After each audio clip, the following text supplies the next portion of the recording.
Hi guys, Belfast Hammer here. This is just the day after the transfer deadline, and I think I've not invented a new word, but I'm going to use this word in the future for West Ham's transfer deals, and that is the confounders.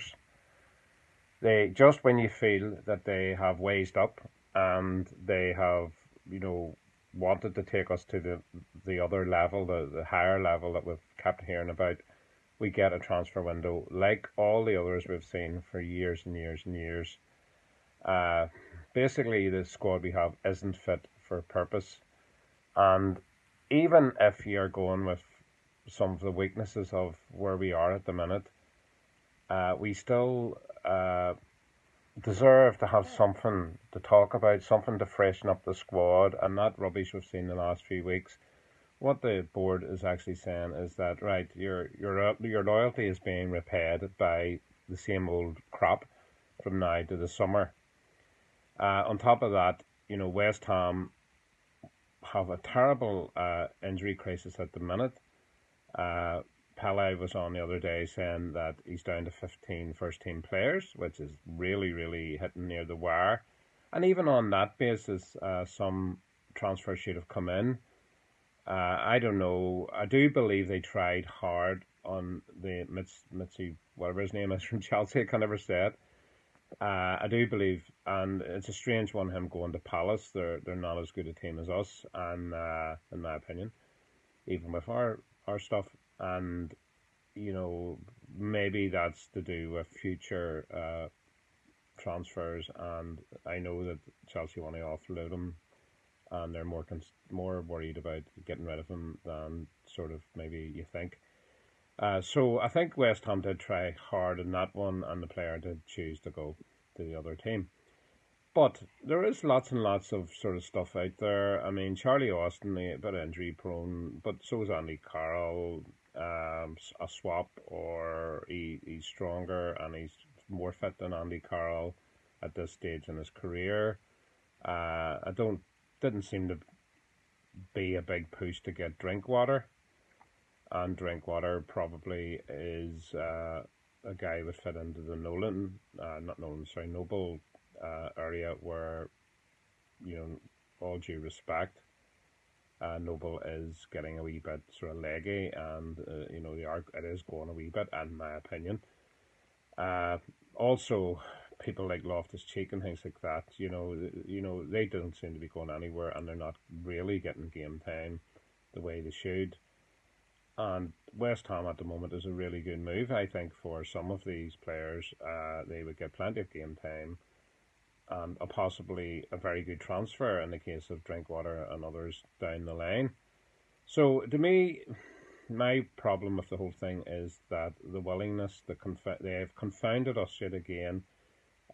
They have made us believe that things are going to improve, and maybe they will, but it's yet another, Grand Old Duke of York, take you up to the top of the hill and bring you down again. We know for a fact through the context that the ground capacity is going to go up, I think, to 66,000 next year or soon. And that we're also well up the list of uh, you know clubs in Europe, or in the world even, if you actually look at the figures that come out recently. So why can't we have a nice wee transfer through the door the way some of our lesser sort of friends in the Premier League are getting? So I am actually very, very disappointed with the transfer deadline. There's a wee bit of talk about Pele being, maybe not all that. I think that is very unfair. I think we can see that he's directing the system. High in the name of God, he's no choice, I suppose, playing Arthur at full back. Arthur has cost us game after game after game. He needs to go. Obiang needs to go. Ogbonna needs to go. Noble has a long-term contract, but he probably be a squad player very soon rather than a starter. So there's serious problems that need sorted, and we all must remember that the injury list has cost him a lot as well. I think particularly Valbuena. So that's really the end of what I'm saying. I was very hard on Arnautovic. I still am going to be hard on Arnautovic. He's just a money grabbing pain in the backside. But if he scores goals for West Ham, I don't care about that.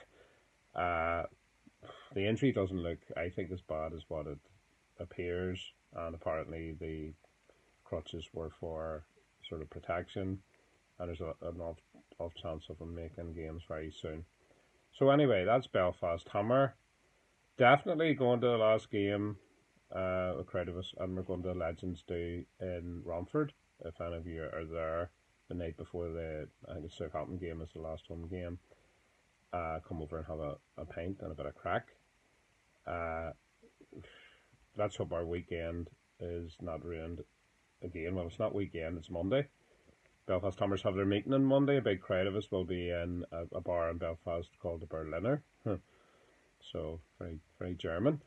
But that's where we've been meeting recently, and we hope that sort of our night is not going to be ruined by that. And I must say, for all my friends over there in England, I hope my weekend isn't ruined by Ireland losing to England in the Six Nations, because I'll be watching that as well. And Ireland should win, despite what you guys think. They are number 2 in the world.